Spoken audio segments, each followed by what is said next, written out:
अस्सलामुअलैकुम वरहमतुल्लाहि वबरकातुहू। Welcome back to our channel. आज हम जो है अपना सेकंड चैप्टर लेकर आए हैं जिसका नाम है अपने हमसाये से, जिसके जो है मुसन्निफ़ है कन्हैया लाल कपूर। पहली बात में इसमें क्या बताया हुआ है? पहली बात में बताया हुआ है कि एक मर्तबा दो गब्बाज बैठे हुए अपने ख़ानदान के बारे में बड़ी बड़ी बातें कर रहे थे। गब्बाज यानी कि बातें बनाने वाले। एक ने कहा मेरे दादा के पास इतना बड़ा अस्तबल था कि जिसमें बेवक्त 10,000 घोड़े रखे जा सकते थे। अस्तबल पता है ना बच्चों? अस्तबल कहते हैं जहाँ पर हम घोड़े रखते हैं, घोड़ों के रहने की जगह को अस्तबल कहा जाता है। दूसरे ने कहा मेरे नाना के पास इतना तवील बांस था कि जब वो उसे लेकर घर की छत पर खड़े होते तो बांस बादलों तक पहुंच जाता था। बांस यानी कि जो है वो लकड़ी जो है, बोलेंगे हम बांस की जो लकड़ी रहती है वो लकड़ी। वो दूसरे कहता है कि मेरे दादा के पास जो है वो बांस की लकड़ी जो है वो इतनी बड़ी है कि अगर वो लेकर छत पर खड़े रहेंगे तो जो है वो आसमान तक पहुंच जाती है। ये एक लकड़ी रहेगी, बांस की लकड़ी।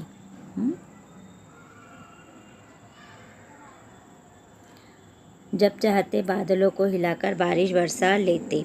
ठीक है, ये दूसरा कह रहा है। पहले ने कहा कि मेरे दादा के पास जो है वो इतना बड़ा अस्तबल था कि वहाँ पे एक साथ जो है वो 10,000 घोड़े रखे जा सकते हैं। ठीक है, अब दूसरा कह रहा है कि उनके पास जो है वो इतनी बड़ी बांस की लकड़ी थी मेरे दादा के पास कि अगर वो छत पर लेकर खड़े हो जाते तो वो आसमान तक पहुंच जाता था। ठीक है, अब जो है वो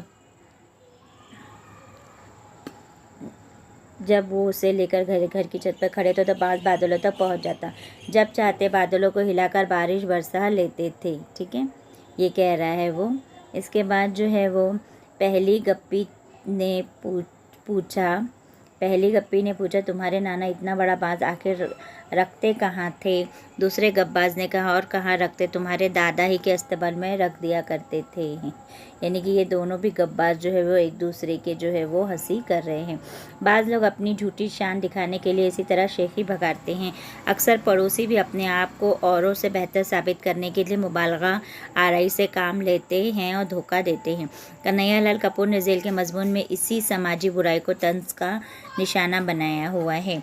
यानी कि बाज़ औक़ात जब दो लोग बातें करते हैं आपस में तो वो बातें एक दूसरे की नहीं सुनते, ऐसा लगता है कि वो एक दूसरे की बड़ाई मारने की कोशिश करे। बाज़ पड़ोसी भी एक दूसरे से बातों में आगे बढ़ने की कोशिश करते। जब इस हद तक वो बातें करते हैं कि इस हद तक वो बड़ाई मारते हैं, इस हद तक वो झूठ का सहारा लेने लगते हैं कि इसमें जो है वो ये नहीं सोचते कि इसमें किसकी बुराई हो रही है और ये किसकी भलाई लग रही है। बस ये झूठ का सिलसिला जारी रहता है अपनी बड़ाई मारने का।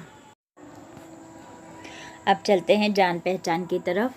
कन्हैया लाल कपूर 27 जून 1910 को ज़िला लायलपुर में पैदा हुए। आला तालीम हासिल करके वो अंग्रेज़ी के उस्ताद मुकर्रर हुए। बाद में गवर्नमेंट कॉलेज मोगा पंजाब में उन्हें प्रिंसिपल के अहदे पर फाइज किया गया और यहीं 1980 में उनकी वफ़ात हुई। तंज़ व मज़ा में जुर्रत और बेबाकी कन्हैया लाल कपूर की ख़ास पहचान है। वो समाजी नाहमवारियों की जानदार तस्वीर पेश करते हैं। उनकी तहरीरों में तंज़ और एहतजाज का पहलू नुमायाँ है। उन्हें पैरोडी लिखने में ख़ास महारत हासिल थी। उनके तंज़े और मज़ाहिया ख़ाके भी मकबूल हुए। नोके नश्तर, बाल व पर, संग व खश्त, चंग व रबाब और कॉमरेड शेख चिल्ली इनकी मशहूर किताबें हैं। यानी तंज़ पर और मज़ाह पर, कॉमेडी पर ये लिखा करते थे। तो अब चलिए हम अपना सबक शुरू करते हैं कि उन्होंने किस तरह मज़ाहिया और जो है वो लोगों को जो है वो तंज़ किया हुआ है कि उनको जो है वो किस हद तक वो एक दूसरे की बड़ाई करने के लिए एक दूसरे की बुराई कर सकते हैं या एक दूसरे के सामने किस हद तक वो जो है वो झूठ को सामने ला सकते हैं। आओ मियाँ समझौता कर लें। आज तक हम एक दूसरे पर रौब जमाने के लिए ऐसी बातें और हरकतें करते रहे हैं जिन्हें फजूल ही नहीं मज़ाक का ख़ैस कहा जा सकता है। लेकिन सवाल ये है आखिर हम कब तक एक दूसरे को महज मरऊब करने के लिए, मरऊब बच्चों, मरऊब का मतलब होता है अपना रौब, महज यानी सिर्फ रौब। मरऊब किससे बना हुआ है? रौब करने के लिए अपनी हैसियत से ज़्यादा खर्च करते रहेंगे या झूठ बोलकर अपनी आक़िबत ख़राब करेंगे। आक़िबत का मतलब होता है अपनी आखिरत को आक़िबत का नाम हम दे सकते हैं। क्यों ना हम इस हकीकत को तस्लीम कर लें कि हम दोनों में से कोई भी रईस इब्न रईस नहीं है। रईस इब्न रईस जो है वो, इसका मतलब यहाँ पर हम ले सकते हैं बहुत ज़्यादा मालदार, यानी कि जो ख़ानदानी तौर पर जो रईस होते हैं उन्हें कहते हैं रईस इब्ने रईस कहा जाता है। जो ख़ानदानी तौर पर क्या होते हैं, ख़ानदानी तौर पर जो है वो रईस होते हैं, उन्हें हम कह सकते हैं रईस इब्ने रईस। यानी वो एक दूसरे को जो है वो खुद को रईस इब्ने रईस साबित करने के लिए वो किस हद तक गिर सकते हैं, नहीं, बल्कि तुम एक मामूली ताजिर हो, तुम एक क्या हो, मामूली ताजिर हो, और मैं एक मामूली मौल्लिम हूँ। एक उसमें से एक दोस्त ताजिर है तो एक दोस्त उसमें से कौन है, मौल्लिम है। एक ताजिर है तो एक जो है वो मौल्लिम है, यानी कि टीचर है। और दोनों पिछले 5 बरस से एक दूसरे को धोखा देने की बेकार कोशिश कर रहे हैं। यानी वो खुद जानते हैं वो एक दूसरे को भी अच्छी तरह जानते हैं कि कौन कितने पानी में है, कौन कितना रईस है, फिर भी वो एक दूसरे को धोखा देने की बेकार कोशिश कर रहे हैं। चुनांचा अगर तुम कहते हो कि तुम्हारा भाई दिल्ली में मजिस्ट्रेट है तो मैं तुम्हें मतला करता हूँ मेरा भाई इलाहाबाद हाई कोर्ट का जज है। हालांकि हकीकत यह है कि तुम्हारा भाई किसी मजिस्ट्रेट का चपरासी है। मजिस्ट्रेट का मतलब हम ले सकते हैं जज। तो पता है कि जब वो किसी क्या है, वो मजिस्ट्रेट नहीं है बल्कि किसी मजिस्ट्रेट की चपरासी का काम करता है, और दूसरे का भाई, और मेरा कोई भाई ही नहीं है क्योंकि मैं अपने वालिदैन का इकलौता बेटा हूँ, फिर भी वो जो है वो डेंगे मारने से पीछे नहीं हटते हैं। 2 साल हुए तुमने कहा था मैं बीवी और बच्चों के साथ किसी सेहत अफ़ज़ा मकाम गालिबन नैनीताल जा रहा हूँ, और मैंने तुम्हें बताया था कि मैं अहल अयाल ऊटा कमंड जा रहा हूँ, लेकिन तुम नैनीताल गए और न मैं ऊटा कमंड। तुमने वहाँ न जाने का ये बहाना ढूंढा कि यकलख्त तुम्हारी बीवी की तबीयत ख़राब हो गई। यहाँ पे यकलख्त का मतलब हम ले सकते हैं, यकलख्त का मतलब है अचानक तुम्हारी बीवी की तबीयत क्या हो गई, ख़राब हो गई। तबीयत ख़राब हो गई और डॉक्टर ने उसे घर पर मुकम्मल आराम करने के लिए कहा था। मैंने ऊटा कमंड न जाने का ये वजह बताई कि मेरे साले की शादी है और मुझे उसका इंतज़ाम करना है। एक ने बताया कि अचानक जो है वो मेरी बीवी की तबीयत ख़राब गई, और दूसरे को भी जाना तो था नहीं क्योंकि पैसे तो थे नहीं।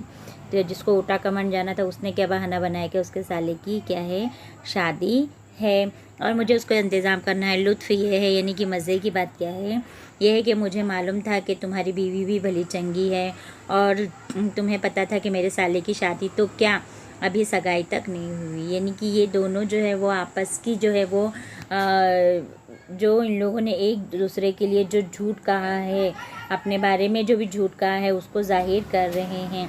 पिछले दिनों जब तुमने मुझ पर रौब जमाने के लिए किस्तों पर एक फ्रिज ख़रीदा था, ख़रीदना जो है किस्तों पर का पता है कि जो है वो थोड़ी थोड़ी रकम अदा करके हम बैंक से जो लोन लेकर जो है वो EMI पर जो चीज़ें लेते हैं उसे कहते हैं किस्तों पर। उसने फ्रिज ख़रीदा था तो मेरी बीवी मेरे सर हुए कि हमारे घर में फ्रिज ज़रूर होना चाहिए। चुनांचा न चाहते हुए भी मुझे फ्रिज ख़रीदना पड़ा। अब सुना है कि तुम किस्तों पर टेलीविज़न सेट ख़रीदना चाहते हो। खुदा के लिए ऐसा न करना वरना मैं तबाह हो जाऊँगा। फ्रिज की किस्त भी बड़ी मुश्किल से अदा करता हूँ और अगर टेलीविज़न की किस्त भी अदा करनी पड़ी तो मेरा दिवाला पिट जाएगा। दिवाला पिट जाना का मतलब होता है मैं बहुत बर्बाद हो जाऊँगा, मेरा बड़ा क्या हो जाएगा, नुकसान हो जाएगा। दिवाला पिट जाना एक बच्चों मुहावरा है, ये जुमलों में इस्तेमाल के लिए भी आ सकता है। मैं जानता हूँ कम व बेश तुम्हारा भी यही हाल है। यानी बकौल शायर, यानी कि वो लोग जानते हैं कि वो एक दूसरे को जो है वो कोई चीज़, आज उनकी हैसियत इतनी नहीं है कि वो नई कोई चीज़ ख़रीद सके, बट जब एक कोई चीज़ ख़रीदता है तो दूसरे को भी उसकी बीवी के कहने पर दिखावे के लिए वो चीज़ ख़रीदनी पड़ती है, फिर चाहे उसकी ज़रूरत हो न हो। तो बकौल शायर एक शेर मशहूर है, तुम मुस्कुरा रहे हो मगर जानता हूँ मैं, तुम मुस्कुरा रहे हो मगर जानता हूँ मैं, बेहतर तुम्हारा हाल नहीं मेरे हाल से। ये दूसरी बात है कि तुम खुले बंद हो, कभी इस बात का एतराफ़ नहीं करोगे। एतराफ़ यानी कि मानना बात को। खुले बंदों का मतलब यहाँ पर खुले बंदों से मुराद है सबके सामने तुम, खुले बंदों यानी खोल कर बताना, सबके सामने तुम ये बात को नहीं मानोगे कि हम दोनों एक ही नाव में सवार है। ये भी एक मुहावरा है, ये आसान मुहावरे हैं। एक ही नाव में सवार होना, यहाँ पर एक ही नाव में सवार होने का मतलब होता है यानी कि सेम चीज़ें दोनों गुजरना, एक ही मसले का शिकार होना। कभी कभी तुम मेरा काफ़िया तंग करने की खातिर अपनी बीवी के लिए कीमती साड़ियाँ जेवर ले आते हो। काफ़िया तंग करना यानी कि मुझे नीचा दिखाना, काफ़िया तंग करना यानी छोटा करना, यानी मुझे परेशान करना। इसका काफ़िया तंग करने का मतलब हो सकता है परेशान करने के लिए तुम अपनी बीवी के लिए साड़ी लाते हो। उसे पहनकर जब तुम्हारी बीवी शेखी बगाड़ती है यानी कि झूठी तारीफ़ें करती है, ये साड़ी 500 में आई है, ये जेवर 2000 रुपये का है, तो मेरी बीवी के सीने में सांप लौटने लगते हैं। सांप लौटने लगना यानी उसे बहुत ज़्यादा जलन हो जाती है और वो उसी दिन से फरमाइश करने लगती है कि उससे कीमती साड़ी या जेवर उसे भी चाहिए। ठीक है, नहीं तो मुझे खाना हज़म नहीं होगा और ना ही नींद आएगी। यानी कि जब तक वो उसे साड़ी और जेवर नहीं ला कर देंगे उसकी दोस्त की बीवी के जैसा, उसे जो है वो नींद नहीं आएगी। गुज़िश्ता यानी पिछले इतवार, गुज़िश्ता इतवार को तुम्हारी बीवी ने अपने बच्चे के जन्मदिन पर 25 औरतों को मद्दू किया। मद्दू यानी दावत की थी, बर्थडे पार्टी जैसे होता है। अब मेरी बीवी का तकाजा है कि 2 हफ्तों के बाद जब मैं अपने बच्चे का जन्मदिन मनाऊंगा तो कम से कम 50 औरतें, यानी जब दोस्त की औरत ने 25 औरतें बुलाई है तो उससे बेहतर उससे बेहतर जाहिर करने के लिए, दिखावा करने के लिए उसे कितने लोगों की ज़रूरत पड़ेगी। अब 50 लोगों को उसे दावत देना होगा, वरना हमसाई की नज़र से गिर जाऊंगी। यानी अब मैं अपने दोस्त की नज़र से क्या हो जाऊंगी, गिर जाऊंगी। हर बात में एक दूसरे को नीचा दिखाने की तमन्ना ये रंग लाई है कि अब बीमारियों के मामले में भी हम एक दूसरे से बाजी ले जाने की कोशिश करने लगे हैं। चुनांचा मेरी बीवी कहते हैं कि कल रात मुन्ने को 104 डिग्री बुखार था, बेचारा सारी रात हाय हाय करता रहा। तो तुम्हारी बीवी फ़ौरन मुंह बनाकर जवाब देती है, 104 डिग्री बुखार कोई बुखार होता है? 3 दिन हुए हमारी बड़ी मुन्नी बीमार पड़ी थी, थर्मामीटर लगाए तो मालूम हो गया 106 डिग्री बुखार है। वो 6 घंटे बेहोश पड़ी रही। ये भी जो है वो बीमारी में भी उन्होंने एक दूसरे को छोड़ना न चाहा। वो क्या कह रहे हैं, एक को 104 है तो एक को 106 डिग्री बुखार है। लेकिन मैं ज़रा भी नहीं घबराई, डॉक्टर तक को फ़ोन नहीं किया, सोचा बुखार ही तो है, खुद ब खुद उतर जाएगा। एक दिन तुम्हारी बीवी और मेरी बीवी उस मौजू पर बहस कर रही थी कि सोते वक्त तुम ज़्यादा ज़ोर से खर्राटे लेते हो या मैं। तुम्हारी बीवी कह रही थी वो जब खर्राटे लेते हैं तो उनके खर्राटों की आवाज़ 1 फरलॉन्ग से सुनी जा सकती है। मेरी बीवी उसे बता रही थी हमारे साहब जब खर्राटे लेते हैं तो उनके खर्राटों की आवाज़ सिविल अस्पताल में सुनाई देती है। कई बार डॉक्टर हमारे घर ये पूछने के लिए आते हैं कि खैरियत है। यानी कि दिखावे की बात की कोई हद ही नहीं है। इतनी बातें जो है वो एक दूसरे की, हर बात में एक दूसरे को नीचा दिखाने की कोशिश जारी है। हमारी बीवी की देखा देखी हमारे बच्चे भी लाफजनी की आदत का शिकार हो गए हैं। लाफजनी का मतलब वही है डेंगे मारना या एक दूसरे को नीचा दिखाने की कोशिश करना। अगर तुम्हारा बच्चा कहता है कि मुझे हर रोज़ 2 रुपये जेब खर्च के लिए मिलते हैं तो मेरा बच्चा उसका मजाक उड़ाते हुए जवाब देता है, ओह सिर्फ 2 रुपये, हमें तो हर रोज़ 5 रुपये मिलते हैं। अगर तुम्हारा बड़ा लड़का कहता है मेरे बाप ने एक दफ़ा मिट्टी का तेल ब्लैक मार्केट में फ़रोख्त करके 7000 रुपये कमाए थे तो मेरा लड़का उससे बाजी ले जाने के नीयत से उसे बताता है कि मेरे डैडी ने एक मरतबा स्कूल के फ़ंड से 10,000 रुपये उड़ा लिए थे। यानी कि यहाँ पे ये साफ जाहिर है, बताया जा रहा है कि किस तरह बच्चों पर बड़ों का जो है वो कैफियत का असर होता है। बच्चे जिस तरह बड़ों को करते हुए दिखते हैं ठीक उसी तरह वो भी करने की कोशिश करते हैं, क्योंकि वो ये समझते हैं कि जो हमारे बड़े कर रहे हैं, क्या कर रहे हैं या कह रहे हैं वो बिल्कुल भी सही है, उसमें कोई गलती नहीं हो सकती।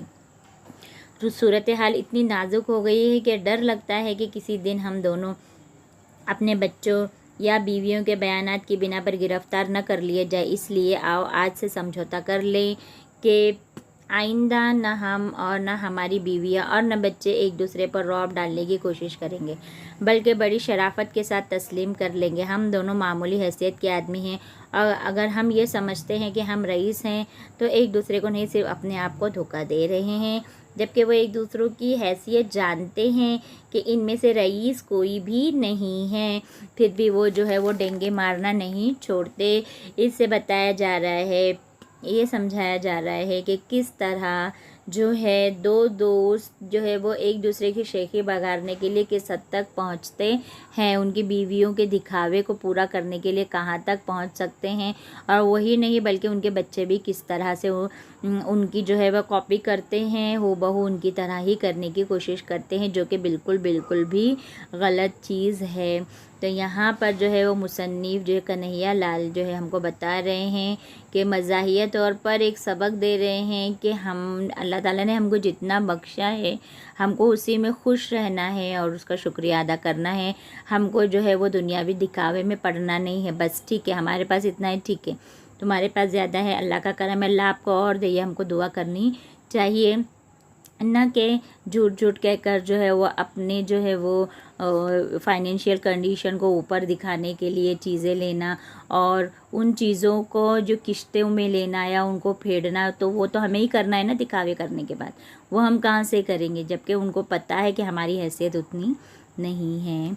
तो बच्चों, ये था हमारा दूसरा सबक, जो कि बहुत ही आसान है, अल्फाजात है आसान है, कोई मुश्किल अल्फाज इसमें इतने हैं नहीं हैं। कुछ 6-7 मुहावरे हमने अंडरलाइन करे हुए हैं, तो इनके जो है अल्फाज मायनी और जो है वो क्वेश्चन आंसर आप देख लो। इंशाल्लाह ताला हम उस पर वीडियो भी आपके लिए बनाएंगे। अगर आपको जो है वो ये लेसन समझा है और आपको समझाने का तरीका हमारा पसंद आया है तो इस वीडियो को लाइक करें और हमारे चैनल को सब्सक्राइब ज़रूर करें बच्चों।